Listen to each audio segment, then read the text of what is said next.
magpapatuloy tayo sa ating pagtuklas sa mga magagandang lugar sa bayan ng Sagada at ang mga kasaysayan ng mga ito.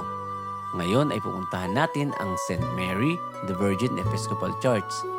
Pupuntahan din natin ang Eco Valley o ang Hanging Coffin. At muli, aakyat tayo sa bundok kung saan naroroon ang Blue Soil. Kaya tara, muli niyo akong samahan sa aking paglalakbay.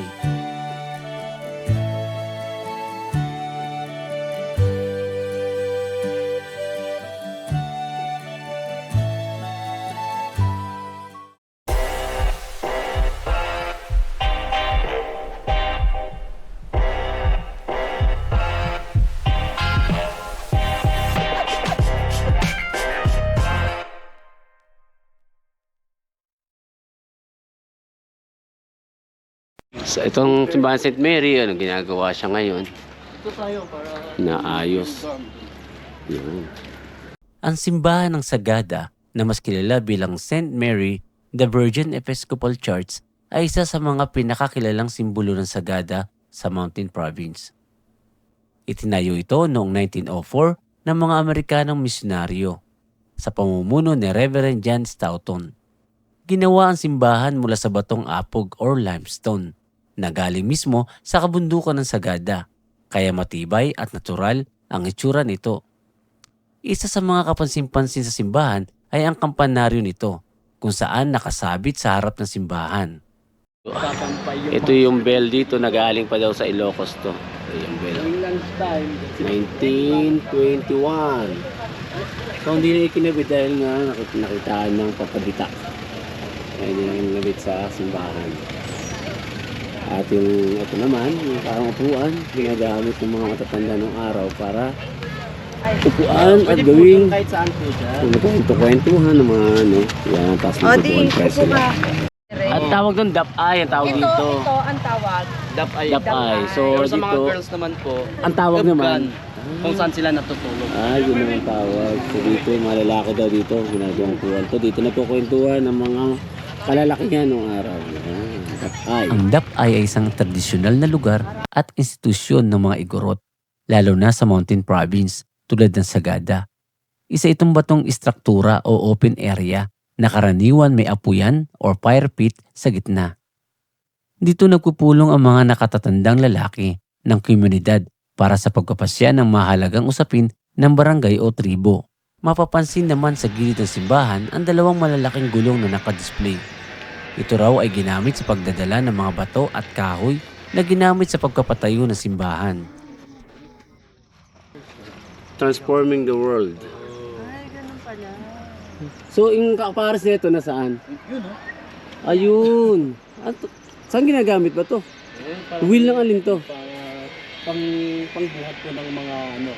Adobe, gano'n. Bato. Yung mga bato. Mga yung bato. mga kahoy po na ginamit. So ito palang gulong na to, ginagamit para i-transport yung mga bato, mga gagamitan sa construction. So, at dito, ayon kay Kuya JC, ang simbahan na ito ay 3 beses nang itinayo. At ang una ay noong 1904 at ang pangalawa ay noong panahon ng pangalawang digmaan, kung saan ito ay pinasabog ng mga Amerikano. And noong World War II po is binumba po yan ng mga Amerikano po. Bakit kaya? Binomba? Bakit binomba Oo, dito? ba't binomba? Kasi yung alam nila is dyan po nagtatago yung mga Hapon. Ayun. Ginawang base po yan. Kaya yun po. Pero Then, totoo. Oh, yes po. Kaya po. Then, pagkatapos po ng World War II, may rebuilt ulit yan. Okay. Then, kaya yan na po yung ano ngayon. Yung bagong ano, Kasi yung style yung na una to. pa, mas malaki pa dyan. Okay. Mas malaki siya. Then yung una, mas maliit po dyan. So pang ilang gawa na yan? Ikat na. Pangatlo na to. So, pangatlo na siya. Oo. Sa loob ng simbahan ay makikita ang simpleng disenyo na nagpapakita ng pagkakaisa ng pananampalataya at kultura ng mga Igorot. Hanggang ngayon, aktibo pa rin itong ginagamit para sa mga serbisyong pangrelihiyon at nananatiling mahalagang bahagi ng kasaysayan ng Sagada.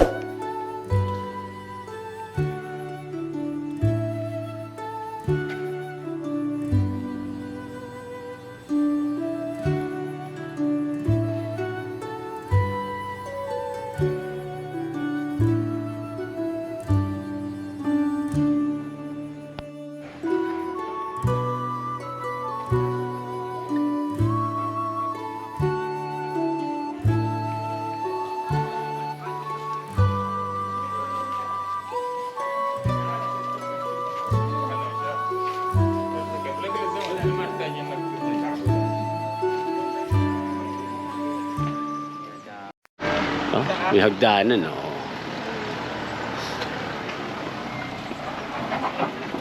Yun, oh. Stairway to heaven, oh. Ayan, oh. Ayan. May lang naman pala. Hagdanan. Sa taas po na yun is po nag-i-stay yung pare na nag... Ah, okay. Diyan ang pinaka-dorm ng mga pare. Ganda. Yung mga sister naman. Diyan din. Ah, dyan din. Ah, okay. Siyempre pala. Mga madre. Mga madre. Kailangan naman di matulog yung mga ano. Oo. Yung iba po, nakita nyo ba yung red na ano doon? Na... Bahay? Oo, yun. Oo. Doon din po yung iba. Ah, okay. So, dito tayo papasok. Ay, oo nga pala, may 10 pesos per head po dito. Ah, okay. So, may entrance fee. 10 pesos. Po kasi ano to? For only 10 pesos. Yan, no guide, no ID, no entry, no receipt, no entry, no chewing of MoMA. Ito yung nganga. No smoking. Okay? Ito na kami papasok.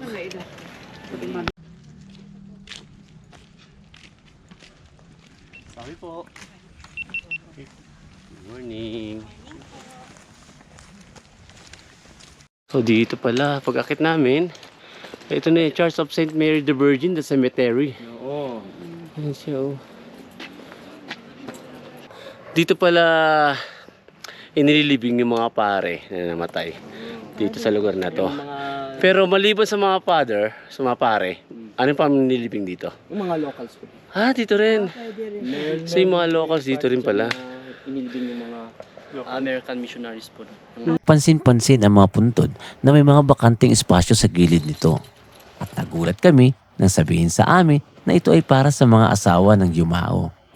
At mas nagulat kami nang malaman namin pwede pala mag-asawa ang mga pari dito. Bakanting Oo, libingan. ba't may ganyan? Nakita ko Bakit nga kaya, eh. sir? Bakit may bakante? Lahat meron. Hindi po. May mga bakante lang.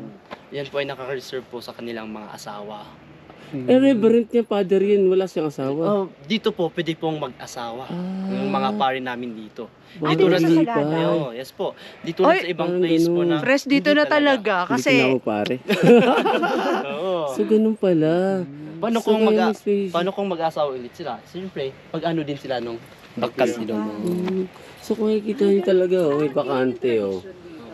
Oo, may bakante dito. November 1 din po dito. So, hindi lang yan. Yan pa, oh, Kanila lahat, yung oh. ginagamit namin. Ito dito, oh. May bakante rin, oh. Yung bakante, oh. So, lahat ng mga pare na namatay, Red orange. merong isang space na sa gilid niya para sa asawa niya. So, ang ano kasi dito, pwede mag-asawa yung mga pare dito sa Sagada. Tuturo ko sa inyo. So, parang katulad siya ng setup ng Aglipay, no? Okay. Dito rin nakahimlay ang isang membro ng SAP 44 na namatay sa Mama Sapano sa Mindanao. Ito, yung kanito na isang SAP member na namatay na taga ano, yan, oh. Ito yung isang member sa 44. Si PO3 Noel Gulokan. So siya yung member ng SAP 44 na taga Sagada. Dito siya inilibing. After 1 year, pinatay ko sa hinanap din. Pinatay ko. So ito na yung ano. Patay mo na. So ito yung pababa papunta sa Hanging Coffin. Itong lugar na to. So makikita mo. Yan, ang ganda ng Ayun ano. lahat. picture. Ang lahat po. Yan, patapos na sila. Kami naman. Bye-bye, American boy. Bye-bye, girl. Ayan, oh, rock formation, oh. So dito may mga rock formation. Hindi, pababa na. Pabalik sa Ay, baka iba na yung intindihan mo sa malayo dito.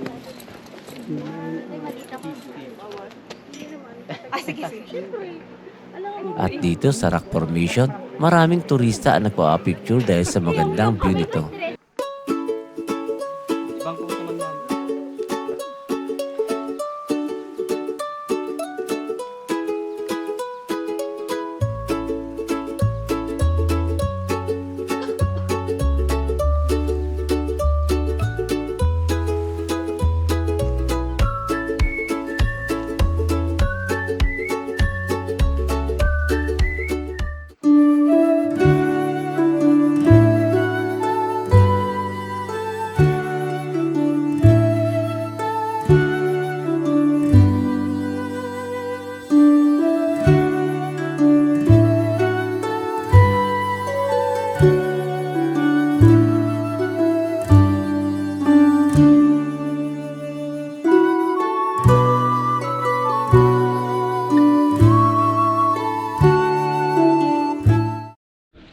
mataas dito. Yan o. Dahan. Yes. Pare Nomer, yung ano, wala hospital. Oo. Oba pa naman yan. Ay, daan sa kabila pag pauwi na. Hindi po. Pwede rin dito. Pwede rin dito. Maganda dito kasi may hagdan. Dito lang dun na Oo nga. sa bato. Tapos madulas pa. Ano, tumasakit yung tuhod ko.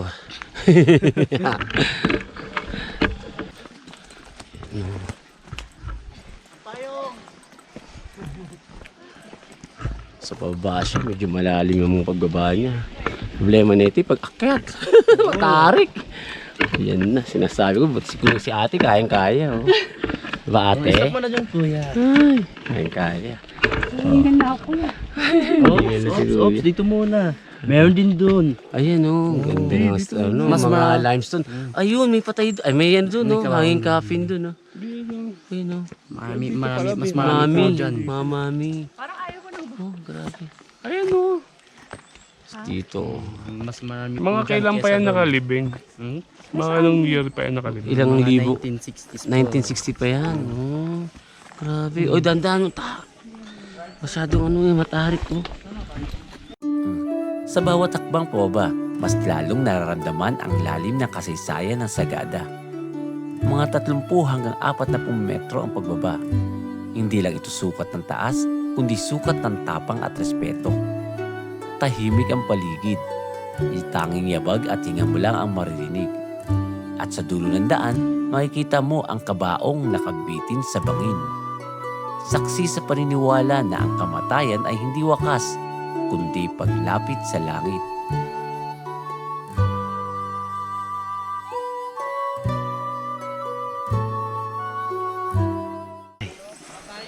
Medyo pumipintig yung ano yung tuhod Unti-unti yun dun sinasabi mo kuya dyan. Meron pala dyan yung skull. Pala, may packet pala dun. Ay, rappel. Maparapel tayo. Yung gustong mag-climb dyan. So mayroong mountain climb. Rock mountain, climbing.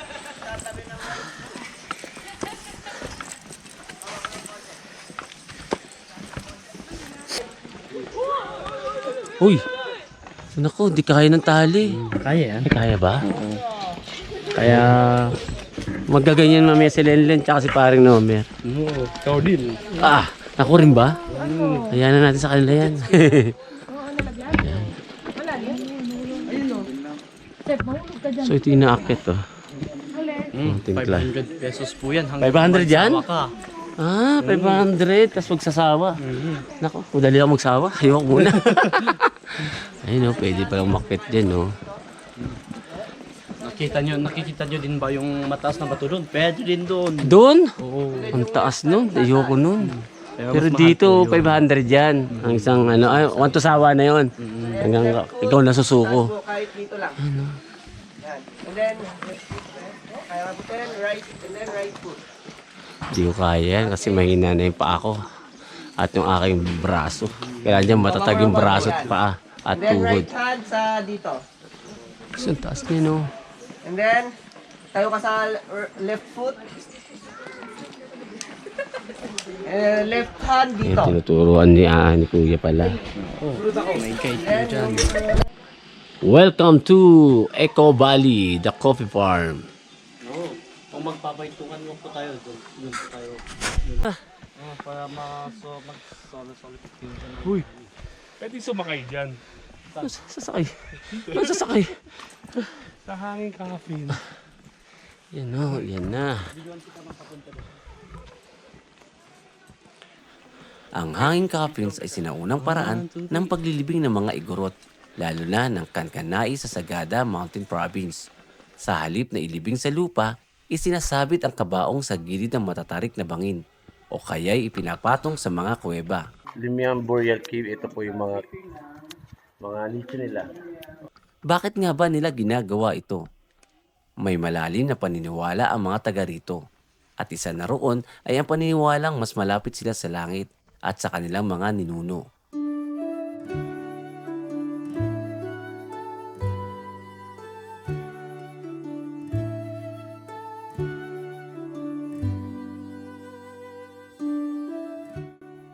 Isa rin dahilan ay para ligtas sa baha, hayop o mga kaaway. Hindi lahat ay pwedeng ilibing dito. Kadalasan ay mga matatandang namatay sa natural na paraan. May asawa at apo at iginagalang sa komunidad o tribo. Ito ang medyo kakaiba rito. Ang kabaong raw ay ginagawa mismo ng taong ililibing habang ito'y buhay pa. At kapag namatay, ang katawan ay binabaluktot na nakaposisyon parang fetus, simbolo ng pagbabalik sa sinapupunan. Ang ilan mga kabaong dito ay daan-daan taon na.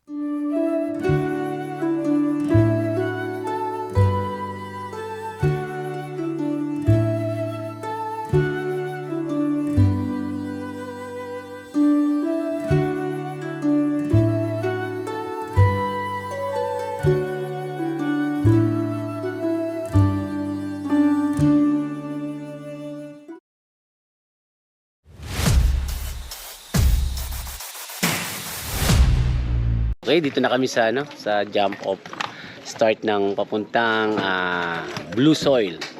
So, yung kasama namin kanina sa Marlboro, itong kasama uli namin sa joiner. So, meron pang dalawa na pagdating namin dito, kung pwede daw sumama rin sa amin, maki-join. Okay lang din naman. So, basat lang. Kaya nila maglakad na mabagal tulad namin, di ba? Kala mo mabilis no? So mabagal lang talaga lakad namin. Chill lang. So ang oras ngayon ay medyo tinanghali kami, 12 o'clock kasi galing nga kami doon sa Eco Valley. So nagpunta muna kami sa Hanging Coffin. So ngayon, mamaya na kami kakain para hindi sumakit ang aming mga tiyan sa aming paglalakad ng busog. Bawal kasi yun. Delikado. So mamaya na kami kakain pagkatapos namin makarating dun sa Blue Soil pagbalik namin. Okay? Tara. Kami lalakad na. Yan ang kasama namin. Dalawang motor. 4 sila. May back ride. Tapos ito. Sila kuya. Kasama rin. Sa motor na may back ride. So, siyam na kami ngayon. Yan. Start na kami ng aming trekking. Yan. Tapos kayo din po yung mag-i-explain, ma'am, ha? Bibitakaan yung mga bayad nyo. Bre, hindi ko na kailangan yun. Hindi na daw. Ako na Hindi dyan. naman ako mahinang nilalang eh. Wala po. Hindi, Pero yung iba, nagpapabot. hindi naman ako mahinang nilalang. Hindi ba? Oo. Minsan ka nagsasawa na ako sa mundong ito eh. Parang gusto ko lang pumunta sa sa malalakas na Ibang planeta. malalakas ng asar. Hindi ako na yan tubig ito sa'yo. Kasi alam ko na. Blue soil. Yan na. So ito, Oh, nakakuha ng tunggod. Sayang yan. Laki oh. Sakto oh. after, tignan na lang natin. Bayabos ba yan? Parang bayabos eh. Matibay yan. Yan, fresh pa oh. Fresh pa oh. Ngayon fresh. Pero maya naman. Wala na. Saan tayo? Left or right? Kahit saan. Gusto namin mahihirap tulad nito. Ayan oh. Sisiw na sa amin to. Kanina pa umaga ganito sinalakar namin eh.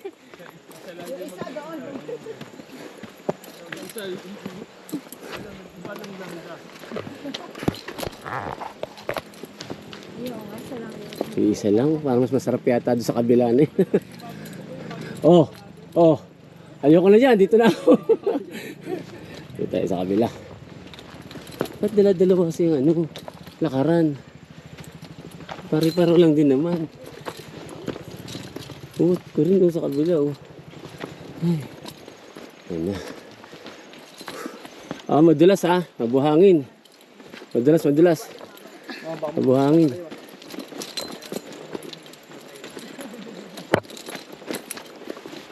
Aking yaka.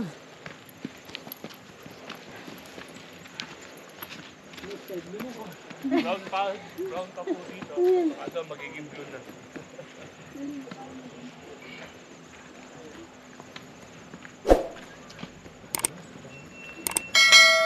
Wala pa rin, hindi na maano yung battery mo.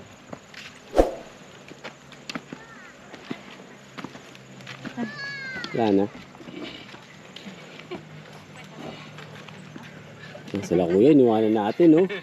Parang parang di natin sila kasama, Pasensya na po, Sunod daw sila kasi maabutan din tayo. Yun nga. Yun Grabe ah.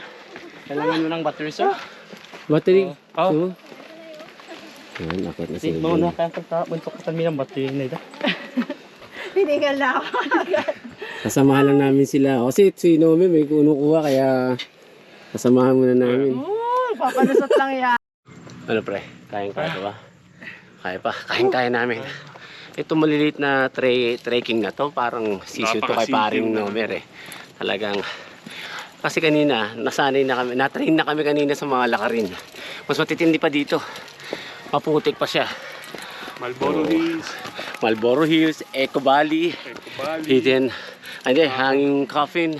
At ngayon, ito naman papunta sa Blue Soil. Alam niyo ba na ang Blue Soil, kaya tinawag siyang Blue Soil kasi nga asul yung kanyang soil. Gago! Ngayon, alam niyo na. Totoo ba yun? Totoo yun. Ay, grabe.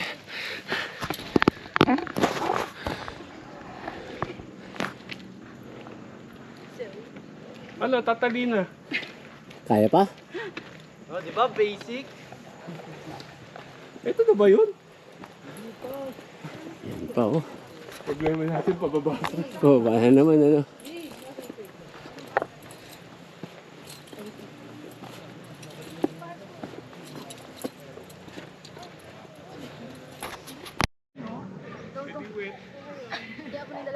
Madulas?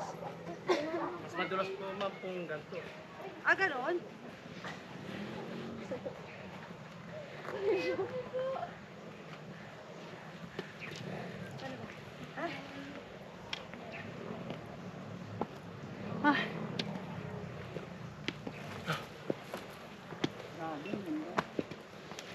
Oh, hanap kayo dyan ng pwesto nyo.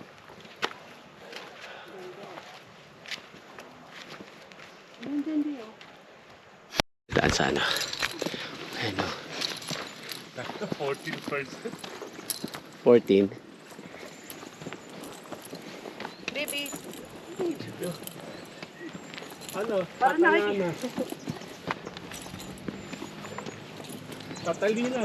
Tatalina. Yun, oh. Oo. Ha? Oo, ha? Oo, ha?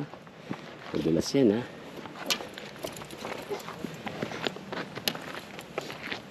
Kung basta pala to, Madulas yan. wet siya. Oo, wet.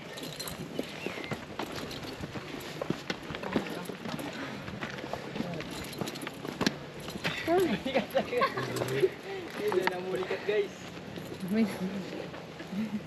Ganda, oh. Wow, ganda ng kalikasan. So yan, kita na daw dito sa lugar na to yung blue soil. So pwede na kami bumalik. Parang gusto ko yung idea na yan, ah. Parang wala nang pagod. Pero mukhang sayang yung pagod. Oo, sa bagay, sayang. Tayo yun galing Sayang. kuya. Sayang din. Nanginayang ako kasi nabitin pa nga ako sa lakad na to eh. Sige po. Nagpapahinga. Una na kayo. Parang gusto dito mo gani eh. Gusto makita yung ano, scenery. Ganda, oh.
Ayan o, parang hindi sila napagod o. Oh. Ayan na. Marami na kami nakasalubong mga turista. Pauwi na sila.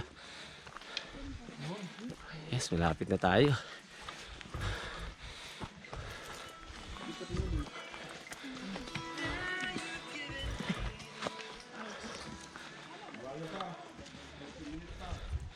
Grabe, 30 minutes pa kanina. Sabi 30 minutes nga lang eh. Naka 45 na kami. Ay, na pa ba yan? Ayun, nakita ko na. Ayun ang kulay oh. Blue soil oh. Grabe.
Yun no, blue soil oh. Yes.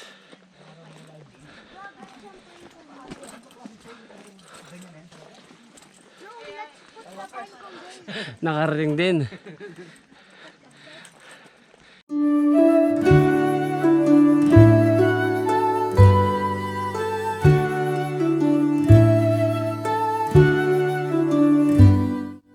Sa puso ng kabundukan ng Sagada, may isang lugar na kakaiba ang anyo. Isang lupang hindi kayumanggi, hindi pula, kundi asul. Tinatawag itong blue soil, isang paalala na hindi lahat ng ganda ay lantad sa mata ng marami. Hindi madali ang pag-akyat, matarik ang trail, madulas ang lupa. Madulas mabuhangin. Madulas. At kailangan mong balikan ang parehong daan. Backtrack ang ruta. Pero sa bawat takbang, mas mararamdaman mo ang katahimikan ng bundok at tunay na diwa ng paglalakbay. Minsan, ang pinakamagandang destinasyon ay yung kailangan mo munang paghirapan. Ito ang blue soil ng Sagada. Simple, tahimik, at hindi mo basta-basta makakalimutan.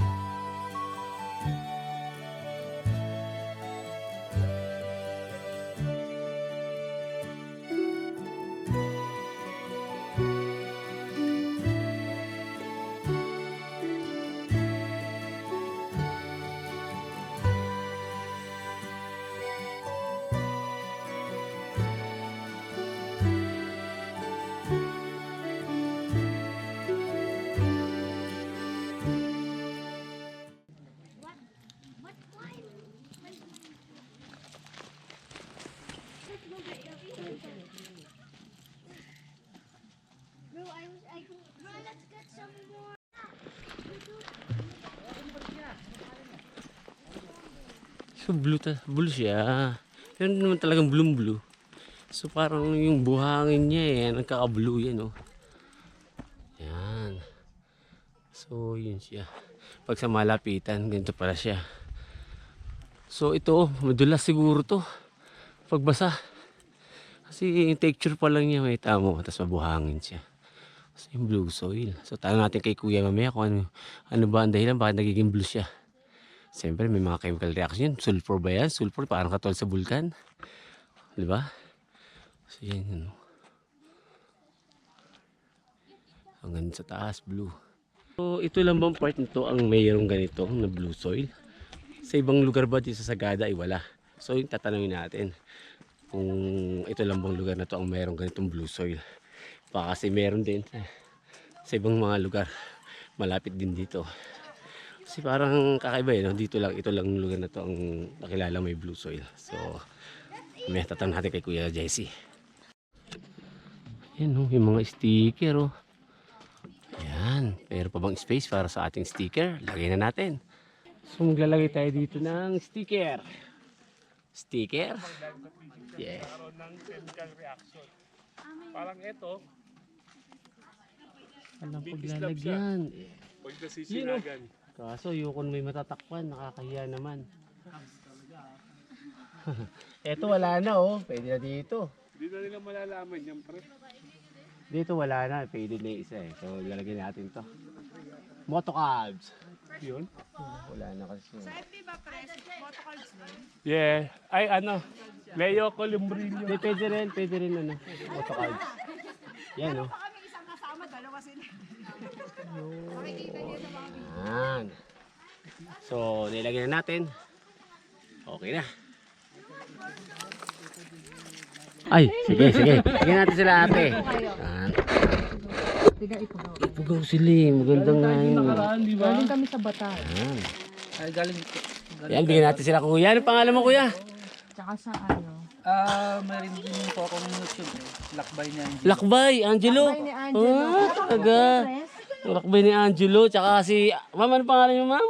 Fabiola po. Fabiola. Yan, picture tayo. Lakbay ni Angelo. Parang napapanood ko yun ah. 1, 2, 3.